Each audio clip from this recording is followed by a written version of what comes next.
มาต่อกันนะครับก็ต้องขอรวบรัดตัดความกันหน่อยนะครับเพราะว่าจริงๆแล้วเนี่ยผมทำคลิปอธิบายไว้เยอะมากเลยนะครับแต่ก็ต้องขออภัยนะเพราะว่าทำแล้วมันไม่ประสบความสำเร็จครับเพราะว่าเจ้าตัวบอร์ดตัวเนี้ยวัดยังไงมันก็ไม่ได้ครับมันไม่เป็นไปตามหลักการที่ผมเข้าใจเลยนะครับก็พยายามแล้วนะครับพยายามแล้วก็คือไฟตัวนี้ก็ยังเป็นบวกอยู่เหมือนเดิมนะครับแต่บางครั้งมันก็ได้บางครั้งมันก็ไม่ได้นะครับอาจจะเป็นเพราะชุดนี้เขามีปัญหาอยู่หรือเปล่าชุดแผงด้านล่างนะครับผมก็แทบจะเปลี่ยนใหม่หมดแล้วนะครับก็เหลือทรานซิสเตอร์หรือไม่ก็บอร์ดชุดนี้นะครับผมเอาบอร์ดชุดนี้มาจ่ายไฟข้างนอกนะครับป้อน15 โวลต์เข้าไปบวกลบ15 โวลต์แล้วก็ป้อนไปตามที่อยู่ตรงนี้นะครับก็ใช้ได้อยู่ก็บอร์ดตรงนี้ก็ออกเป็นบวกไปนะครับขา14ก็ออกเป็นบวกแต่พอเอาลงที่บอร์ดจริงๆเนี่ยดันไม่เป็นไปตามเงื่อนไขเลยเดี๋ยวได้เดี๋ยวไม่ได้นู่นนี่นั่นไปนะครับก็ได้พูดคุยกับเพื่อนนะครับเพื่อนเขาก็แนะนำว่าเขาเคยซ่อมหลายครั้งแล้วก็ไม่ได้ถ้ามาลักษณะนี้ครับผมก็คงต้องปล่อยไปก่อนนะรอบนี้ต้องปล่อยไปก่อนพอดีสอบถามเจ้าของเขาแล้วเนี่ยเจ้าของบอกว่าไม่เป็นไรครับพี่จริงๆแล้วผมไม่ได้ใช้ฟังก์ชันหรือไอ้เจ้าตัวนี้เลยนะครับก็คือใช้เชื่อมธรรมดาเท่านั้นเองก็เลยโอเคเดี๋ยวยังไงวันนี้ขอผ่านในส่วนนี้ก่อนนะครับผ่านก็คือว่าก็ต้องใช้วิธีที่2ครับวิธีที่2ก็คือต่อตรงนะครับต่อตรงนะเขาจะมีบอร์ดตัวนี้เขาจะมีออปชันมาลักษณะตัวนี้ก็คือตัวเสริมมานะครับเนี่ยเป็นฟังก์ชันเสริมมาแล้วเราสามารถต่อตรงได้ครับเป็นความโชคดีครับโชคดีที่เพื่อนเขาเนี่ยกำลังซ่อมรุ่นนี้อยู่พอดีนะครับรุ่นนี้หมายความว่าเป็นรุ่นที่ไม่มีบอร์ดนะครับไม่มีบอร์ดแผงตั้งตรงนี้มานะครับก็เลยได้ถามว่าเขาต่อยังไงเขาทำมาจากโรงงานครับเขาก็ต่อขาที่3กับขานี้ครับขานี้ผมไม่แน่ใจว่าขาไหนนะต้องดูเลยนะครับดูตามรูปเลยนะเนี่ยครับนับจากขวามาซ้ายนะคือขาที่3ครับแล้วก็ขานี้ครับสรุปแล้วขาอะไรบ้างก็คือต่อจากวอลลุ่มขานี้ครับขากลางวอลลุ่มตรงนี้นะครับเนี่ยไฟจะเข้า15 โวลต์ตรงนี้แล้วก็ออกขาวอลลุ่มตรงนี้ครับขานี้ก็คือออกขานี้แหละแล้วก็วิ่งมาที่ขานี้วิ่งไปไหนครับขานี้วิ่งไปที่ IC หน้าตู้ตรงนี้นะครับ IC ตัวนี้นะเข้าขา6ครับก็คือสรุปง่ายๆเอาไฟที่ออกจากวอลลุ่มขากลางเนี่ยเข้าขา6เท่านั้นเองนะครับโดยผ่านปินนี้เข้าไปถามว่าป้อนกลับเขาป้อนกลับตรงไหนครับชุดนี้ไม่ได้ป้อนกลับด้านหน้าไม่ได้ป้อนกลับด้านหน้าแต่เพื่อนเขาบอกว่าเขาป้อนกลับชุดนี้ครับป้อนกลับชุดนี้นะเนี่ยป้อนกลับชุดนี้เลยเนี่ยพวกพวกไดโอด3-4 ตัวนี่ครับป้อนกลับเข้าแผงนี้เพราะฉะนั้นก็เลยตัดปินนี้ออกแล้วก็เลยไม่มีปัญหาอะไรแล้วจริงๆพวกพวก C พวกนี้ก็ไม่ได้ใช้ครับจะใช้แค่2ตัวด้านนี้อันนี้ผมยังหาต่อไม่ได้นะอันนี้ 4.7 โอห์มนะครับ 4.7K นะ2ตัวนี้ใช้ตัวนี้ใช้ครับนอกนั้นไม่ใช้เลยไอ้1 2 3 4 5 6 7 8 9อะไรพวกนี้ไม่ใช้ผมก็ยังไม่ได้ตัดออกลองดูว่าถ้าไม่ตัดออกเขาจะมีผลอะไรกับวงจรไหมนะครับก็พยายามจะทำนะพยายามจะทำแล้วก็ไล่ไฟเข้าไฟออกบางตัวก็เป็นไปตามหลักการบางตัวก็ไม่เป็นไปตามหลักการเลยนะครับเขาอาจจะต่อวงจรลักษณะเป็นป้อนกลับนะครับป้อนกลับแล้วก็คำนวณค่าโน่นนี่นั่นมาอาจจะค่าเสื่อมหรืออาจจะเกิดอะไรความรู้ยังไม่ถึงครับเดี๋ยวก็ต้องขอผ่านไปก่อนคลิปนี้นะครับก็เก็บบอร์ดนี้ไว้ทดลองไว้เล่นกันต่อนะครับคราวนี้ผมต่อตรงแล้วนะครับต่อตรงก็คือเราไม่ใช้บอร์ดนี้นะครับจริงๆจะต้องเอาตัวต้านทานพวกนี้ออกนะครับเหลือไว้เฉพาะตัวนี้1 2 1 2 3เท่านั้นเองนะครับก็คราวนี้วัดไฟดูครับคราวนี้เปิดเลยนะเปิดเรียบร้อยนะครับคราวนี้พอเปิดเรียบร้อยแล้วเนี่ยตรงนี้ก็จะไม่มีไฟลบมาแล้วคืออ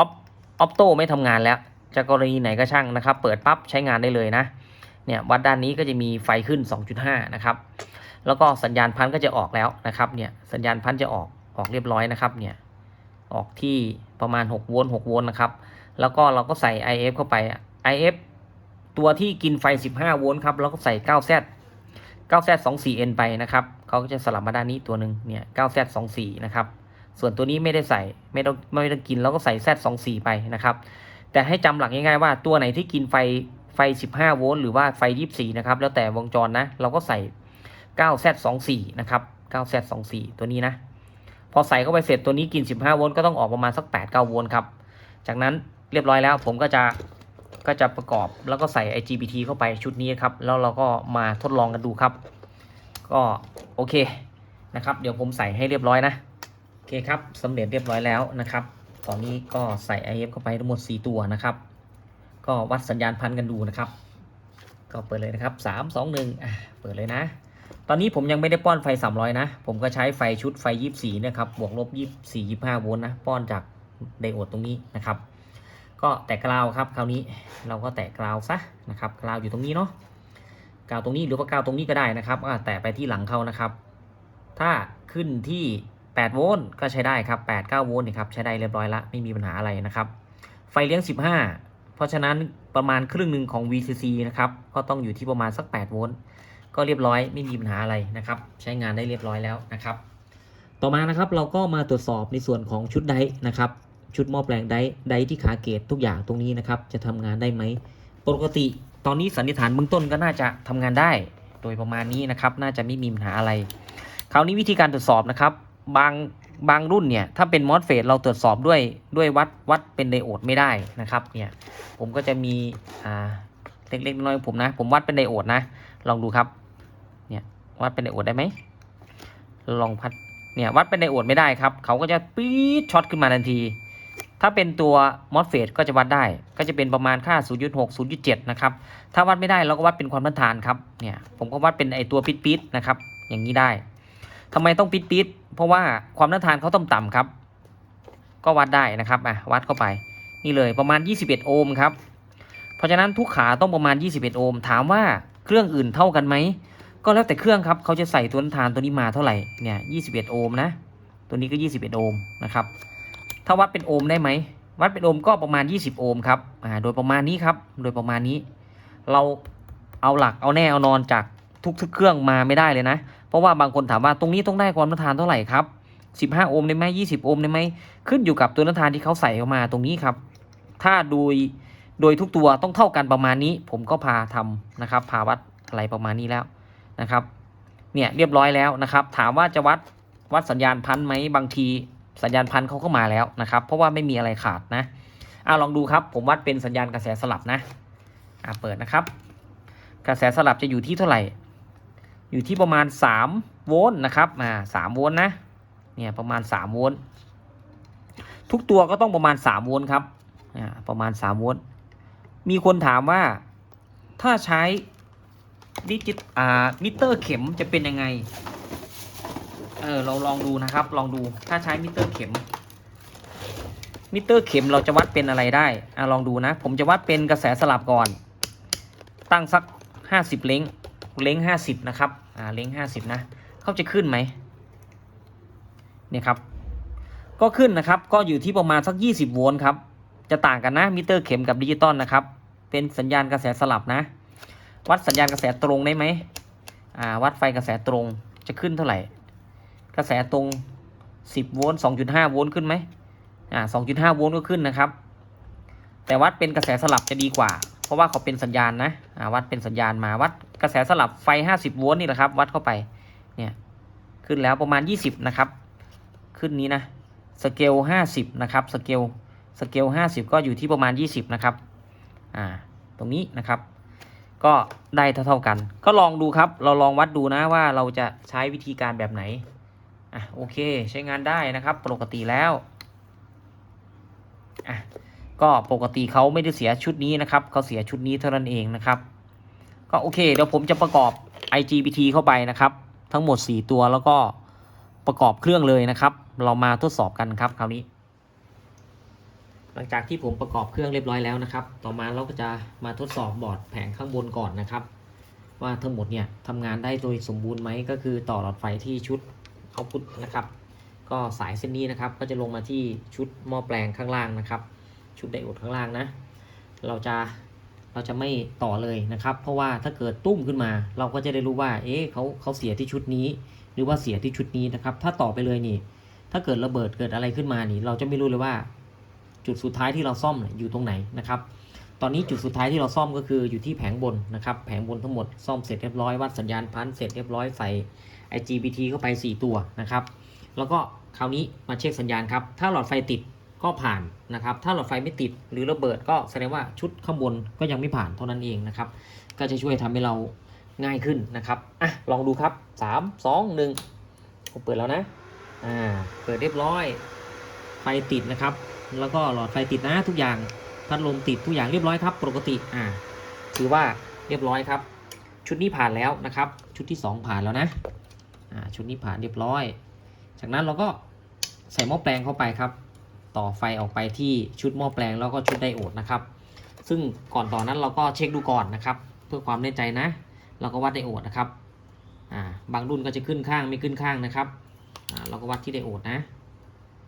เนี่ยอันนี้ไม่ขึ้นนะสังเกตดูนะครับปิ๊กไหมเนี่ยครับ 0.2 นะครับด้านนี้ขึ้นไหมด้านนี้ไม่ขึ้นนะครับเนี่ย 0.2 บางเครื่องก็อาจจะขึ้นทั้ง2ข้างขึ้นหน่อยๆนะครับก็ไม่ได้หมายความว่ารั่วเราต้องไปวิเคราะห์อีกทีนึงว่าบางวงจรเขามีอะไรต่อนะครับก็ประมาณนี้ครับเรียบร้อยแล้วนะครับก็ต่อเลยครับคราวนี้ก็ใส่แผงนี้เข้าไปนะครับต่อเสร็จถ้าเกิดมีปัญหาครับก็จะเป็นชุดหม้อแปลงชุดไดโอดข้างล่างอาจจะรั่วอาจจะอะไรต่างๆเนี่ยครับแล้วก็เช็คไปทีละขั้นแบบนี้นะครับคราวนี้ก็มาเช็คไฟหน้าตู้อีกรอบหนึ่งครับเช็คไฟนะก็จะทำนองเดียวกันหลอดไฟก็ต้องติดครับถ้าไม่ติดก็แสดงว่าชุดตรงกลางนี่เสียนะครับเอา3 2 1ปั๊บเปิดไปติดไหมติดหน่อยๆนะครับเนี่ยติดหน่อยๆนะติดหน่อยๆนะครับเนี่ยเปิดต่อตรงนะครับต่อหลอดที่2ครับเนี่ยติดนะครับเนี่ยติดแล้วนะเนี่ยบางคนอาจจะเห็นว่าไม่ติดมีปัญหานะครับติดแล้วนะครับมีแรงดันออกเท่าไหร่ครับลองดูนะออกที่เท่าไหร่ครับตรงนี้ออกที่30-40 โวลต์นะครับก็แรงดันจริงเขาอาจจะอยู่ที่ประมาณสัก4-50ต่อตรงครับผมต่อตรงแล้วนะลองดูครับออกที่40ออกที่60ครับ61-62 โวลต์หรือประมาณนี้64 โวลต์โอเคก็เรียบร้อยครับเสร็จเรียบร้อยทุกอย่างต่อไปเป็นลุ้นการเชื่อมกันครับว่าเชื่อมได้ไหมถ้าเชื่อมไม่ได้ปรับกระแสไม่ได้ผมก็ต้องมาจัดการไอตัว R พวกนี้ออกให้หมดนะครับให้เหลือเฉพาะวงจรที่เขาใช้งานจริงๆนะตรงนี้ผมไม่ได้ถอดออกนะครับอาจจะมีปัญหากันอยู่ไหมนะครับก็ดูไล่ๆหน่อยๆนะครับก็อาจจะไม่ได้ต่ออาจจะมีปัญหาอะไรนะครับเดี๋ยวลองไปเชื่อมกันเลยครับมาถึงขั้นตอนสุดท้ายแล้วนะครับเราก็มาลุ้นกันครับว่า1เชื่อมได้ไหม2เชื่อมได้แล้วปรับกระแสได้หรือเปล่าแล้วก็สุดท้ายเลยจะระเบิดไหมนะครับโอเคลองมาดูครับเปิดไฟนะ3 2 1สวิตช์ค่อนข้างจะแข็งนะครับผมเปิดแล้วนะตอนนี้ไฟเขียวติด OC ไม่ติดอะไรต่างๆนะครับปกตินะตัวนี้ก็คงจะใช้ไม่ได้แล้วนะครับก็ดูวอลลุ่มครับคราวนี้วอลลุ่มผมจะปรับต่ำๆสุดเลยนะจะเป็นยังไงนะครับจะเชื่อมได้ไหมก็เบาๆนะครับเนี่ยเบาๆนะเบาๆครับโอเคปรับขึ้นครับคราวนี้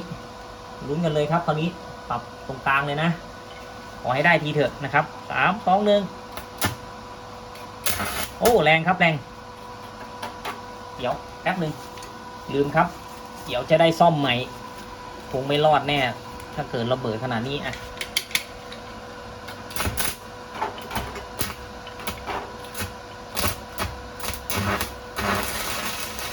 ก็ใช้ได้ครับแรงนะผมปรับเบาๆครับคราวนี้เบาสุดเลยนะเนี่ยครับอันนี้เบาๆนะก็แสดงว่าเขาปรับแรงต่ำได้นะครับปรับแรงปรับเบาได้นะขึ้นเลยครับแรงๆหน่อยเลยโอเคใช้ได้ครับปรับอีกเช่นเคยนะครับช่วงสุดท้ายเราก็มาสรุปกันหน่อยนะครับว่าเราทำอะไรไปบ้างนะครับได้ผลยังไงบ้างนะครับก็สรุปแล้วเนี่ยJSIC เครื่องนี้นะครับ ARC-162i นะครับที่มีฟังก์ชันนะครับมีฟังก์ชันมีคุณสมบัติเสริมมานี่ก็สามารถเชื่อมได้ตามปกติแต่ว่าผมก็จำเป็นจะต้องตัดชุดนี้ออกนะครับโดยที่เราตัดเจ้าตัวแผงตั้งตรงนี้ออกนะครับแผงตั้งด้านหน้านะก็จะเป็นแผงนี้นะครับเราตัดตรงนี้ออกเลยนะครับตัวปัญหาก็เกิดจากออฟแอมป์นะครับ op amp เบอร์ LM324N นะครับเบอร์นี้นะซึ่งผมก็ยังความรู้ความสามารถยังไม่ถึงนะครับก็พยายามไล่อยู่อาจจะเสียในแผงนี้หรืออาจจะเสียในแผงข้างนอกก็เป็นไปได้นะครับเพราะว่าตามหลักการ op amp นี่เขาเอามาใช้งานได้หลากหลายมากเลยนะครับจะเป็นวงจรกลับเฟสสัญญาณวงจรไม่กลับเฟสสัญญาณหรือจะเป็นวงจรบัฟเฟอร์หรือว่าจะเป็นชุดวงจรเปรียบเทียบสัญญาณได้หมดเลยนะครับ op amp เนี่ยสามารถเอามาทำได้ทั้งหมดเลยนะครับซึ่งเราก็ต้องไปศึกษาเรียนรู้ในส่วนกระบวนการของการออกแบบการจัดการของตัว op amp อีกทีหนึ่งนะครับเพราะว่าเราจะได้ไล่วงจรไล่การทำงานของ op amp ได้ถูกต้องว่าไฟเข้ามากเข้าน้อยแล้วต้องออกเอาท์พุตเท่าไหร่อะไรยังไงนะครับแต่ว่าผมก็ได้เขียนเป็นวงจรออกมานะครับเขียนเป็นวงจรใช้เวลาในการเขียนค่อนข้างจะนานอยู่นะครับแต่ก็เป็นวงจรที่ไม่สมบูรณ์ 100% ทั้งหมดนะครับก็ในส่วนนี้นะครับในส่วนนี้นะที่เขียนออกมาก็คือเจ้าตัว op amp 3 LM324 เนี่ยก็จะอยู่ในส่วนนี้เป็นบางส่วนนะครับก็จะมีต้นฐานมีอะไรที่อยู่ตรงนี้เป็นบางส่วนแล้วก็บางส่วนก็อยู่ก็เป็น IC UC 3846นะครับที่วิ่งลงมาด้านนี้นะด้านล่างนะครับด้านล่างก็มีออโต้นะครับก็จะประมาณนี้นะครับก็มาสรุปตบท้ายกันหน่อยนะครับถึงหลักการทำงานถึงวิธีการนะครับเผื่อมีใครที่สามารถเจอบอร์ดนี้แล้วสามารถซ่อมได้ในอนาคตต่อไปนะครับแต่ว่าผมก็เปลี่ยนบอร์ดนี้ออกไปก่อนนะครับก็เดี๋ยวค่อยว่ากันนะครับว่าจะซ่อมยังไงก็เจอรอบต่อไปก็ต้องลุยกันใหม่นะครับคราวนี้หลักการของเขานะครับตัวนี้ก็คือ UC 3846นะครับจริงๆตัวนี้จะประกอบอยู่ในแผงตั้งนะอยู่ในแผงตั้งของตัวนี้นะครับแผงตั้งนี้เลยนะเนี่ยตัวนี้นะครับเป็นแผงตั้งตัวนี้นะก็ผมตัดออกมานะครับตัดออกมาให้ดูกันได้ง่ายๆนะครับตัวนี้ก็คือ IC UC 3846เนี่ยจริงๆแล้วเนี่ยตัวขาที่มีความสำคัญมากๆเนี่ยก็มีหลายขานะครับแต่ว่าขาหลักๆก็คือขาที่1นะครับซึ่งขาที่1เนี่ยจะเป็นขาซอฟต์สตาร์ทนะครับตรงนี้นะขาที่1จะเป็นขาซอฟต์สตาร์ทแล้วก็เป็นขากำหนดแรงดันไฟด้วยนะครับกำหนดกระแสโดยประมาณนั้นนะครับ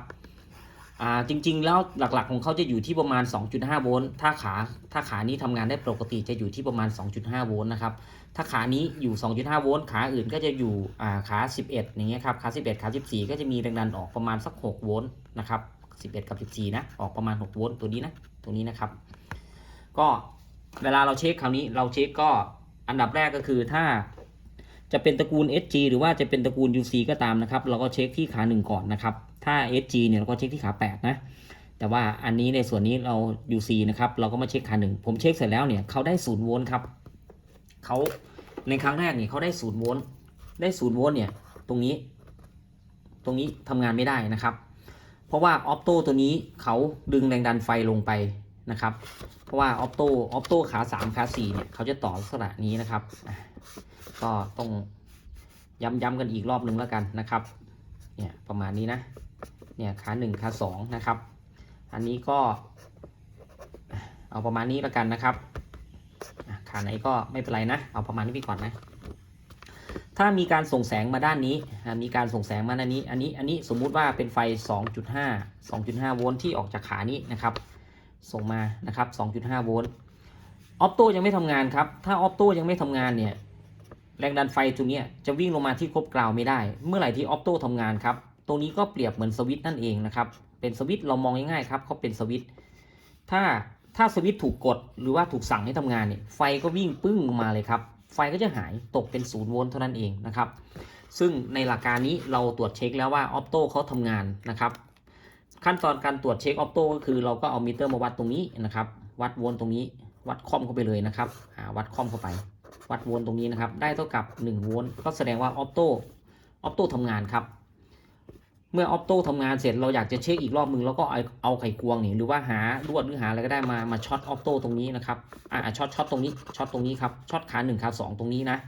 เราวัดโวลต์ตรงนี้นะผมพูดผิดนะเนี่ยวัดโวลต์ที่ขา1กับขา2นะครับตรงนี้ผิดนะตรงนี้ผิดวัดโวลต์ที่ขา1ขา2ถ้าวัดได้เท่ากับ1โวลต์นี่แสดงว่าออปโต้ทำงานแล้วก็หาลวดหาอะไรมาช็อตตรงนี้ครับช็อตเข้าไปเลยช็อตเสร็จด้านนี้ไม่ทำงานด้านนี้ทำงานเสร็จก็จะเหมือนกับด้านนี้ทำงานก็ดึงไฟลงกาวมานะครับซึ่งปกติแล้วเนี่ยออปโต้ในวงจรนี้จะต้องไม่ถูกทำงานครับจะต้องไม่ถูกทำงานนะเขียนเละไปแล้ว จะต้องไม่ได้นะครับจะต้องไม่ทำงานเราก็ดูสังเกตว่าลักษณะลูกศรนะครับลูกศรนี่ก็คือไดโอดนะครับไฟที่จะไหลมาจากขา14เนี่ยจะต้องเป็นไฟลบเท่านั้นถึงจะไหลได้เป็นไฟลบนะอันนี้เขาออกมา-14 โวลต์ครับเขาถึงจะไหลข้ามมาตรงนี้ได้ปกติแล้วออปโต้ตัวนี้จะต้องจ่ายเป็นไฟบวกครับเป็นไฟบวกเท่าไหร่ก็ตามนะครับเท่าไหร่ก็ตามต้องจ่ายเป็นไฟบวกถึงจะโอเคไฟลบเนี่ยไม่ได้นะครับแต่ด้วยความที่ผิดพลาดยังไงไม่ทราบนะครับหลักการนะผมยังไล่วงจรไม่ถูกก็ทำให้ออฟแอมตรงนี้ส่งเป็นไฟลบออกมาซึ่งไอ้เจ้าลบเจ้าบวกนี่ครับเราก็ต้องมาสังเกตดูตรงนี้ว่าถ้าเข้าบวกออกมากถ้าเข้าบวกมากกว่าก็จะออกเป็นบวกถ้าเข้าลบมากกว่าก็จะออกเป็นลบนะครับก็จะหลักการประมาณนี้ก็ตรงนี้ก็ไล่ไปไล่มาก็จะไล่จากขา8นะครับออปโต้จะถูกทำงานที่ขา12ขา13เขาจะออกที่ขา14นะครับก็สังเกตดูตัวนี้ด้วยนะเนี่ยเราดูนะครับนะผมพับให้ชัดเจนนะครับมันจะค่อนข้างจะเข้าใจยากอยู่นะครับเข้าใจยากหน่อยสับสนหน่อยนึงนะครับเนี่ยเอาพุทออกขา14ขานี้นะครับอินพุตก็ต้องเป็นขา12ขา13ครับ13 12ตรงนี้เป็นอินพุตมานะครับถ้าไฟด้านไหนเข้ามากกว่าก็จะออกเป็นบวกด้านนั้นนะครับถ้าบวกเข้ามากก็ออกเป็นบวกถ้าลบเข้ามากกว่าก็ออกเป็นลบโดยประมาณนี้ครับตามหลักการนะเพราะฉะนั้นตัวนี้ออปโต้ตัวนี้ถูกสั่งงานโดยขาไหนก็ถูกสั่งงานโดยขา13นี่ถูกสั่งงานโดยขา8ครับเนี่ยขา8ก็เป็นเอาเพราะฉะนั้นก็ต้องมาไล่ต่อตรงนี้ว่าตรงไหนเป็นบวกตรงไหนเป็นลบซึ่งตรงไหนเป็นบวกเป็นลบคราวนี้อย่างขา9เนี่ยขา9ก็รับไฟมาจากขา7ครับก็มาอีกเหมือนกันก็เป็นเอาตรงนี้สุดท้ายต้นทางก็อยู่ที่ออฟแอมตัวนี้นะครับออฟแอมขานี้ขา5ขา6ครับก็ไล่ไปไล่มาวนไปวนมาผมก็ทำไม่สำเร็จครับทำไม่สำเร็จก็ไม่ได้เลยนะครับแล้วก็ตอนนี้เราได้ความรู้อะไรบ้างเราได้ความรู้ในส่วนของเวลาเราเช็คออปโต้เนี่ยเราจะเช็คยังไงนะครับแล้วก็ IC UC 3846เวลาที่เขาไม่ทำงานเราต้องมาดูที่ขา1นะครับสิ่งที่เราสรุปเป็นสาระนะเราต้องมาดูขา1ว่าขา1ได้ 2.5 ไหมถ้าไม่ได้ไล่ขา1ว่าขา1เขาต่อที่ไหนถ้าต่อทรานซิสเตอร์ก็ไปดูทรานซิสเตอร์ถ้าต่อออปโต้ก็ดูออปโต้นะครับแต่ในตัวนี้เขาต่อออปโต้ถูกสั่งงานด้วย IC LM 324ตัวนี้ตัวนี้ส่งไฟลบออกมาซึ่งไฟลบเขาข้ามไดโอดมาได้เขาบล็อกเป็นไฟบวกไว้ไม่ให้ไฟบวกข้ามในกรณีที่ออฟแอมเนี่ยทำงานได้ปกติเนี่ยเขาจะส่งเป็นไฟบวกออกมาส่งเป็นไฟบวกก็ข้ามไดโอดตรงนี้มาไม่ได้ครับก็ไม่ทำงานเท่านั้นเอง IC ตัวนี้ก็ทำงานแล้วคราวนี้ตรงนี้ก็จะมีคำถามว่าขา5ขา6เนี่ยทำไมเขารับแรงดันไฟบวก24มาแล้วทำไมเขาต่อไดโอดแล้วก็มีซีเนอร์บล็อกไว้ผมก็ไล่วงจรครับไล่จนไปถึงขา5เนี่ยขา5รับมาจากหน้าตู้ครับขา5นี่เวลาที่เราเชื่อมจะมีแรงดันฟีดแบ็กกลับคืนมาตรงนี้นะครับเป็นแรงดันไฟจากหน้าตู้เนี่ยแหละครับประมาณ 60-70 โวลต์ผ่านดูสังเกต R นะครับผ่าน 50K ผ่าน 39K ผ่านอนุกรมกันมา2ตัวนี้แล้วก็มีลดแรงดันลงมานะครับแบ่งแรงดันลงมา10กิโลโอห์มนะครับแล้วก็แบ่งแรงดันเสร็จยังบล็อกไว้ด้วยตัวซีเนอร์ตัวนี้อีกซึ่งซีเนอร์ตัวนี้ผมไม่ทราบค่าสรุปแล้วแรงดันตรงนี้จะค่อนข้างจะเยอะครับจะขึ้นลงประมาณ60-70หรือแล้วแต่ถ้าในเครื่องนี้ก็อยู่ประมาณที่64โวลต์นะครับแรงดันตรงนี้60โวลต์64โวลต์นี่ไหลเข้ามาที่ขา5ก็มีซีเนอร์ตัวนี้เป็นตัวบล็อกตัวสุดท้ายไว้สังเกตซีเนอร์ถ้าซีเนอร์เขาต่อขาหนึ่งลงกราวหรือลงดินเนี่ยถ้าขาหนึ่งเหยียบดินเนี่ยโดยภาษาบ้านเราแสดงว่าเขาบล็อกแรงดันครับเขาจะบล็อกแรงดันไว้ไม่ให้เกินตัวเขานะครับตัวที่เกินเท่าไหร่ก็ไหลลงกราวไปล็อกไว้ครับล็อกไว้ไม่ให้เกินถ้าตัวนี้เข้ามา60โวลต์แต่ถ้าซีเนอร์ตัวนี้อยู่ที่ประมาณ12โวลต์ก็ไม่ให้เกิน12โวลต์ครับก็ไหลเข้ามาตรงนี้อาจจะไม่ให้เกิน5โวลต์ก็ได้นะครับโดยประมาณนี้นะตรงนี้ก็จำค่าไม่ได้นะครับแล้วก็ขา6ครับขา6เนี่ยเขาต่อลักษณะนี้เลยเขาต่อเป็นวงจรลักษณะอาจจะเป็นวงจรบัฟเฟอร์ครับเราต้องไปดูสัญลักษณ์ไปดูหลักการของการใช้งานของ Op Amp นะครับซึ่ง Op Amp อย่างที่เรียนบอกว่ามันมีหลากหลายมากเป็นทั้งบัฟเฟอร์เป็นทั้งตัวคอมพาเลเตอร์คือวงจรเปรียบเทียบตัวนี้แหละครับลักษณะนี้เครื่องเนี่ยจะเอามาใช้เป็นวงจรเปรียบเทียบครับแล้วถ้าเป็นเครื่องขยายเสียงมิกเซอร์อย่างเงี้ยเขาจะเป็นวงจรปรับเฟสสัญญาณวงจรขยาย ขยายแบบกลับเฟสขยายแบบไม่กลับเฟสซึ่งพูดมานี่ผมไม่สันทัดอะไรเลยนะก็คือยังเบอร์ยังงงอยู่ถ้ารอบนี้ผมแม่นจริงๆเนี่ยผมสามารถจะไล่ได้แต่เนี่ยผมไล่ไปไล่มาบางทีขานี้ก็โผล่บวกบางทีขานี้ก็โผล่ลบครับอาจจะเป็นเพราะวงจรรอบด้านรอบข้างเขานี่อาจจะมีปัญหาครับพวก C พวกอะไรก็เป็นไปได้หมดเลยนะครับเพราะฉะนั้นก็เลยมันจะเสียเวลามากก็เลยตัดวงจรออกไปนะครับก็ทำในส่วนที่เราทำได้ก่อนนะครับก็วันหลังค่อยมาลุยกันใหม่นะครับก็โดยประมาณนี้ครับโดยรวมๆโดยประมาณนี้นะอันนี้คือหน้าที่ของเขาส่วนขา1ขา2ขา3ผมก็ไม่ได้ไล่ต่อว่าเขารับสัญญาณมาจากไหนแล้วก็ตรงนี้จะฟีดแบ็กเข้ามาในเรื่องของการปรับกระแสครับแล้วถามว่าชุดนี้เขาไปปรับกระแสยังไงนะครับเขาก็ปรับกระแสโดยรับเข้ามาที่ขา5นี่นะครับขา5ปรับมากน้อยนี่ก็จะมีส่งผลให้ขา7ครับส่งให้ขา7วิ่งมาที่ขา9ขา9ก็จะยิงเข้ามาที่ออฟแอมตัวนี้ขา9ก็ส่งออกขา8นี่แหละครับเอาง่ายๆนะขา5คอนโทรลขา7เอาง่ายๆประมาณนี้ขา5ขา6คอนโทรลขา7นะครับเนี่ยตามรูปเลยนะเข้า5เข้า6ออก7นะครับออก7เข้าที่9กับ10เข้าแล้วก็ออกที่8เนี่ยครับประมาณนี้นะผมไม่ได้เขียนในตัวสัญลักษณ์ข้างในให้นะครับเขียนก็ได้จะได้ไม่งงจะได้จบกันนะนี่นะแล้วก็ตัวนี้นะครับปั๊บนี่อย่างนี้เลยนะนี่ครับเข้าขา5เข้าขา6แล้วก็ออกขา7เผอิญว่า6กับ7เขาต่อกันเป็นลักษณะเป็นบัฟเฟอร์ครับถ้าผมเดาไม่ผิดนะถ้าผมเข้าใจไม่ผิดตรงนี้เขาต่อเป็นบัฟเฟอร์เลยเพราะฉะนั้นตัวที่คอนโทรลเนี่ยจะแปรผันโดยตรงเนี่ยกับขา5เข้ามากเข้าน้อยก็จะมีผลให้ขา7นี่ส่งออกไปครับส่งมากส่งน้อยก็เข้าไปที่ขา9ขา10ก็มีแรงดันไฟครับมากน้อยเท่าไหร่เนี่ยจะมีผลกับขา7จะมีผลกับไฟออกขา8ครับพอออกขา8เสร็จเรียบร้อยเนี่ยไฟขา8ก็มาสั่งคอนโทรลไอ้เจ้าตัวนี้แหละครับไอ้ตัวนี้ก็ส่งออกไปตัวนี้ก็ส่งออกไปที่ขา14ครับขา14เนี่ยปกติจะเป็นลบครับเขาอาจจะติดบวกก็ได้ติดบวกครับติดลบติดบวกติดลบติดบวกนะครับคือเต็มที่อาจจะ14โวลต์แล้วแรงดันเขาจะปรับขึ้นลงครับปรับขึ้นลงปรับเสร็จแล้วจะมีผลให้ทรานซิสเตอร์ตัวนี้ทำงานมากหรือน้อยตัวนี้เป็นทรานซิสเตอร์นะครับถ้าเขียนอย่างนี้นะเนี่ยด้านนี้เป็นทรานซิสเตอร์อันนี้เป็นขา E ขา E ลงกราวตรงนี้ครับตรงนี้ต่อเข้าขา1 2.5 โวลต์นะอันนี้ก็ลงกราวไปลงกราวอันนี้ส่งแสงขา1ขา2เนี่ยครับขา1ขา2เนี่ยส่งแสงมาขา1ขา2ส่งแสงให้ทรานซิสเตอร์ครับทรานซิสเตอร์ทำหน้าที่เป็นสวิตช์เป็นสวิตช์แต่ไม่ได้เหมือนกับ SCR นะ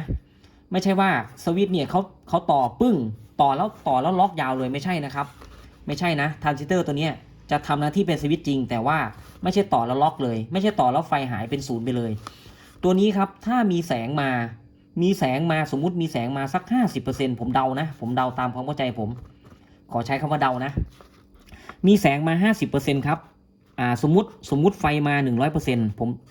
ผมเอาเป็นเปอร์เซ็นต์แล้วกันนะสมมุติตามนี้นะผมเขียนใหม่นะครับเอาให้เข้าใจกันอันนี้ไฟมา 100% อันนี้ก็ส่งแสงมาอันนี้ขา1อันนี้ขา2ประมาณนี้แล้วกันอันนี้ส่งแสงเข้ามาสมมุติส่งแสงเข้ามา 50% ครับไฟเนี่ยก็ลดลงเหลือ50ที่ลงไปเนี่ยเหลือ 50%เอาเข้าใจประมาณนี้ครับเพราะฉะนั้นไฟที่อยู่ตรงนี้อาจจะเหลือ50โวลต์สมมุติถ้าตัวนี้ส่งมา 100% ครับ 100% คราวนี้ 100% ก็อาจจะเป็น14โวลต์เนี่ยครับลบ14โวลต์ตัวนี้สั่งให้ตัวนี้ทำงาน 100% เลย 100% ครับไฟก็หายเป็น0เลยก็เป็น 0% จะประมาณนี้ครับแล้วจะส่งผลอะไรคราวนี้ไฟตัวนี้จะปรับขึ้นปรับลงปรับขึ้นปรับลงก็มีผลกับขา1ครับเพราะว่าขา1เป็นขากำหนดกระแสคอนโทรลกระแสด้วยถ้าส่งเข้าถ้าบอกให้ขานี้ทำงาน 100% ตัวนี้ไฟออกหน้าตู้อาจจะออก64โวลต์อยู่แล้วกระแสอาจจะออก100แอมป์สมมุตินะครับ100แอมป์ถ้าส่งลดเหลือให้เหลือ50แอมป์50% ตรงนี้ก็ลดเหลือ50แอมป์อะไรประมาณนี้ผมประมาณการยกตัวอย่างให้ฟังนะครับแต่การคำนวณจริงๆเนี่ยก็ต้องอยู่ที่วิศวกรเขาอยู่ที่เขาออกแบบมานะครับแต่การปรับจะเป็นลักษณะนี้ครับขึ้นลงอย่างนี้นะเนี่ยครับ แล้วคราวนี้เราปลดออกแล้วทำไมเขาทำงานได้ชุดนี้ก็บอกแล้วครับชุดนี้เขาเป็นออปชั่นเสริมเราปลดออกนะครับเราปลดออกก็สั่งตัวนี้ต่อตรงเลยให้ขาหนึ่งต่อตรงก็ไม่ต้องปรับกระแสในส่วนของชุดนี้ครับชุดออปชั่นตรงนี้เวลาเขาจี้เนี่ยเขาอาจจะจิ้มจิ๊บกระแสมากน้อยอะไรหยุดสต็อปอะไรประมาณนี้ครับให้ขาหนึ่งทำงานขาหนึ่งหยุดทำงานอะไรประมาณนี้เราก็ตัดโมดูลนี้ออกนะครับเนี่ยเราตัดโมดูลนี้ออกแล้วเขาไปป้อนหน้าตู้จากตรงไหนคราวนี้เขาป้อนหน้าตู้จากชุดนี้ครับชุดไดโอด3-4 ตัวนี่ครับป้อนจากไอ้หม้อแปลงไอ้เคอร์เรนต์ตรงนี้ครับตรวจสอบกระแสด้านนี้ไอ้200/1อะไรประมาณนี้ตรวจสอบกระแสแล้วยิงเข้าแผงตั้งครับแล้วถามว่าไอ้ตรงนี้เอามาจากไหนที่คุยกันเนี่ยที่บอกว่าขา5รับสัญญาณรับกระแสเข้ามาแล้วปรับให้เหลือประมาณ 100% 200% 50% อะไรประมาณนี้อยู่ตรงนี้ครับอยู่ตรงแผงนี้กันเนี่ยไอ้ขาวๆนี่ครับไอ้จุกขาวๆเนี่ยไอ้ขาวๆเนี่ยต่อลงมาที่หน้าตู้ครับที่แผงกลางนี่ครับเนี่ยไอ้ขาวๆตัวเนี้ยไอ้เขียวกับเหลืองเนี่ยครับไฟออกหน้าตู้เท่าไหร่เขาก็ป้อนกลับมาที่ชุดนี้ก็คือชุดนี้แหละครับป้อนกลับเข้ามามีผลให้ตามที่บอกมีผลให้ขา8เพิ่มขา8ลดขา7เพิ่มขา7ลดขา8เพิ่มขา8ก็มาลดขา14ครับขา14ขึ้นลงจาก-14อาจจะเป็นเหลือ-10หรือบวกอะไรก็ว่านไปขึ้นลงปรับให้ขาที่1เนี่ยปรับไปปรับมาปรับไปนะครับประมาณนี้นะก็เป็นทรานซิสเตอร์นะเพราะฉะนั้นทรานซิสเตอร์เนี่ยทำหน้าที่เป็นสวิตช์แต่เวลาเขาต่อเขาก็ไม่ได้ต่ออย่างนี้โดยตรงเขาอาจจะให้แรงดันไฟนี่ผ่านไปได้ 50% 80% 100% ก็ว่านไปหรือ 0% ก็อยู่ตรงไฟแรงดันเข้ามาตรงนี้นะครับจะแวรี่ก็คือถ้าตัวนี้เข้ามากตัวนี้ก็ทำงานมากตัวนี้เท่าน้อยตัวนี้ก็ทำงานน้อยอะไรประมาณนี้หรืออาจจะสลับกันก็ได้ตัวนี้เข้าน้อยตัวนี้ทำงานมากก็สุดแล้วคือปรับมานะครับประมาณนี้ในการสรุปนะครับสิ่งที่เราได้นะแต่ได้จริงๆคือเราก็ทำให้เครื่องนี้เชื่อมได้นะครับแต่ว่าผมก็ยังไม่ประสบความสำเร็จสูงสุดนะครับแต่สิ่งที่ได้รับความรู้ก็คือในชุดการทำงานของตรงนี้นะครับได้ไล่วงจรได้ต่างๆทุกท่านก็คงจะได้ไปด้วยกันซ่อมไปด้วยกันนะครับเราก็ไม่เก่งไม่แม่นไปทั้งหมดละ 100% นะครับก็เดี๋ยววงจรพวกนี้ผมก็จะเอาไว้ให้ขึ้นไว้ให้นะครับเผื่อใครได้ซ่อมได้เจอนะครับก็ลองดูครับลองดูก็มีอะไรซ่อมได้ยังไงเราก็คุยแลกเปลี่ยนกันนะครับสำหรับคลิปนี้ก็ต้องขอบคุณนะครับก็คงจะยาวอีกเช่นเคยคงไม่มีคลิปไหนที่ไม่ยาวนะJ10เครื่องนี้ก็ซ่อมได้ตามปกตินะครับสำหรับวันนี้ก็ต้องขอบคุณทุกท่านนะครับสวัสดีครับ